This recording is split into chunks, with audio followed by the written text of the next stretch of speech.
Hi, my name is Mikahelia, and I'm one of the registered dietitians here at Carrier's Diabetes Education. Welcome to week 1 of the Healthy Plate part of the Healthy Plate, Healthy Movement group. Today we're going to talk about Nutrition 101. In this week we'll cover a few topics. The first is, what are nutrients? Where do we find them? And how do we make sure that we're getting them? We'll wrap up this session by preparing a healthy dish together. Let's get started. Nutrients are essential substances that provide nourishment for our bodies to help them with maintenance and for growth. There are 2 categories, micronutrients and macronutrients. First, let's talk about macronutrients. Macronutrients are nutrients that our bodies need in larger quantities. They're also made out of larger molecules. There are 3 kinds. There's carbohydrate, proteins, and fats. Each of these nutrients provide energy. Carbohydrates provide 4 calories per gram, proteins provide 4 calories per gram, and fats provide 9 calories per gram. This is one of the reasons why we need to be careful about how much fat we eat, but we'll talk about that more in week 4. In addition to calories, each of these macronutrients have an essential role for running a healthy body. Proteins are extremely important in helping the body grow and repair itself, but also to carry out special functions, such as create DNA. They make enzymes that are used to make energy out of carbohydrates and fats. Some of the body's hormones are made from proteins. Proteins are also involved in immune protection, nutrient transport, and building our body's structures, just to name a few.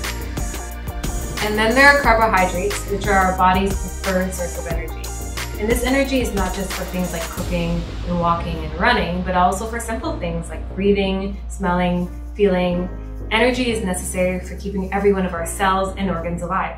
Some carbohydrates, like fiber, benefit the body in different ways. Fiber is good for helping with healthy bowel movements, managing healthy cholesterol levels, and good gut bacteria. It's also been proven to reduce the risk of gut cancers. Like proteins, fats also have many functions. They provide energy when carbohydrate is not available.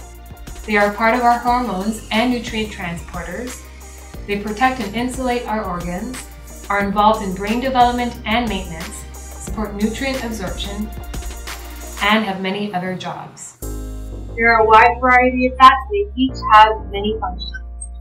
However, if you use large amounts of certain fats, that can cause some health problems, which we'll discuss in a minute. Now moving on to micronutrients.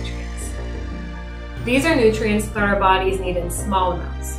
They include vitamins and minerals. I won't go through a list of all the essential vitamins and minerals, but here are a few.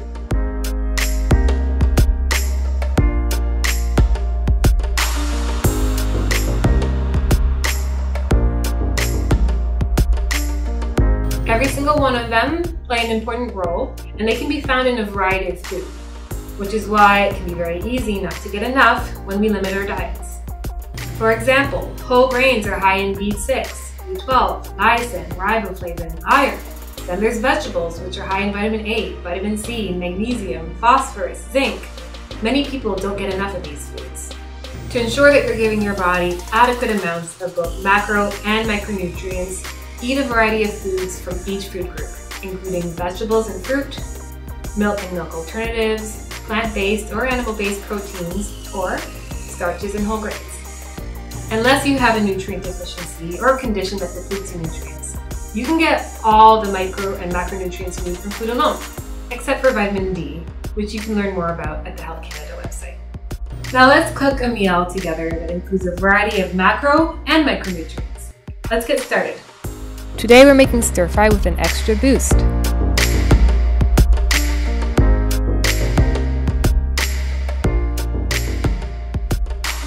You will need Chinese eggplant, bok choy, mushrooms, bell pepper, carrots, scallion, cilantro, boneless chicken, garlic and ginger, along with canola oil, sesame seed oil, sesame seeds, low sodium soy sauce or tamari, Thai chili garlic paste, peanut butter, and ground flax.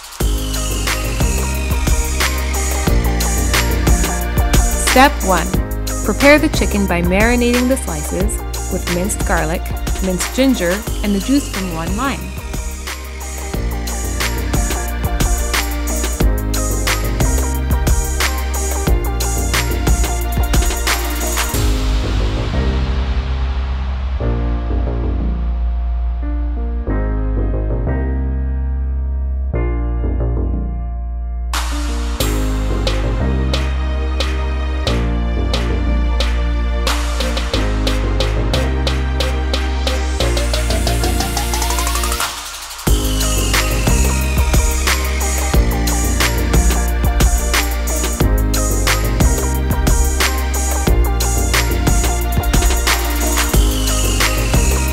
Step 2. Prepare all your vegetables ahead of time. This way, you may work quickly once you have hot oil in the pan. Keep your vegetables separated so that you can add them to the pan based on how long they take to cook. This is why I've separated the leaves from the stems of the bok choy.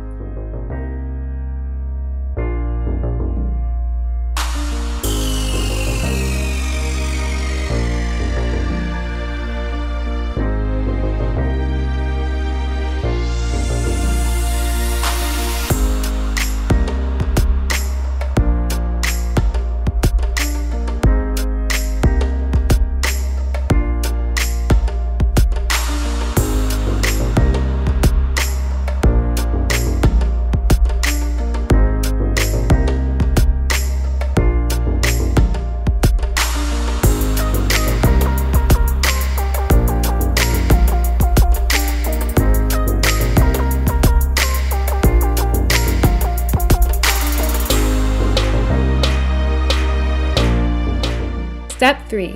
Make the sauce by mixing the low-sodium tamari or soy sauce, sesame seed oil, Thai chili garlic paste, peanut butter, and minced garlic and ginger. Set this aside and add it to the stir fry when ready.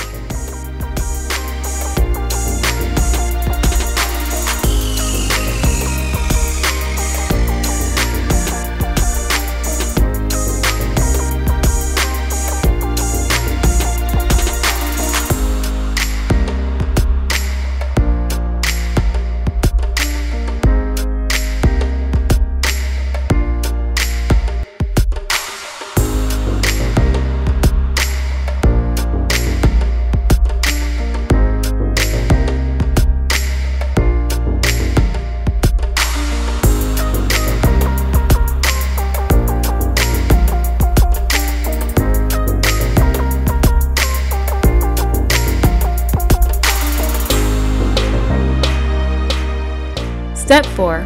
Add the canola oil to the pot along with a small amount of sesame oil for taste. Once the oil is hot, add the chicken and cook it until it's brown. Once it's cooked, transfer it to a bowl.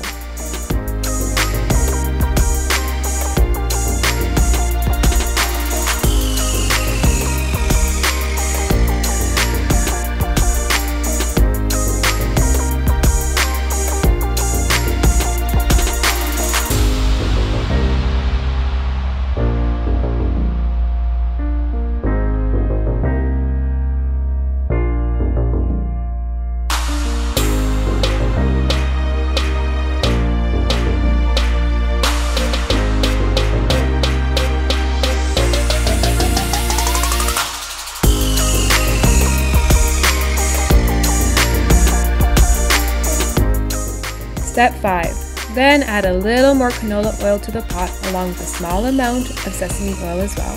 Then add your vegetables in batches, starting with the ones that take the longest to cook. Saute each batch for 1 to 3 minutes before adding the next one. I started with mushrooms and eggplant, then the bok choy stems and carrots, then the bok choy leaves, peppers, and cooked chicken. Also take this time to prepare your final toppings, like the scallion and the cilantro.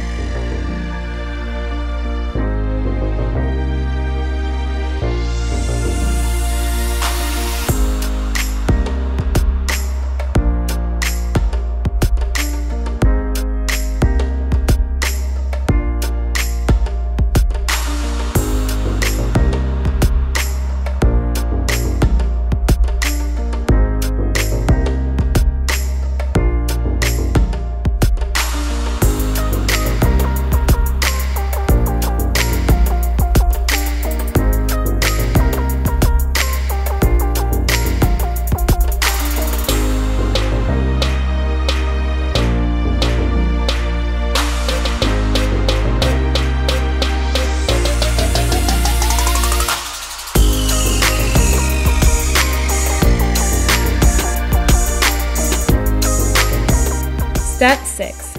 Add the final toppings. Once the leaves are wilted, add the sauce, scallions, cilantro, sesame seeds, and ground flax. These toppings are sources of added fiber, healthy fats, and they also enhance the flavor of the meal.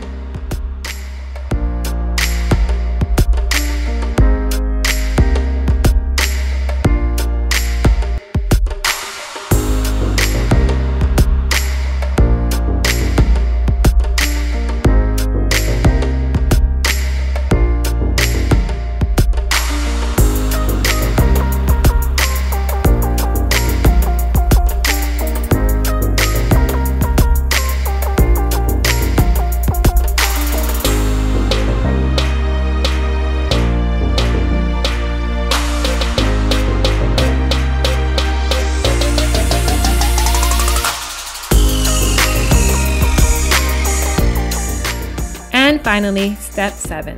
Remove the stir fry from the heat and serve with some high fiber rice or noodles. Here we have wild rice and brown rice. Enjoy and see you next week.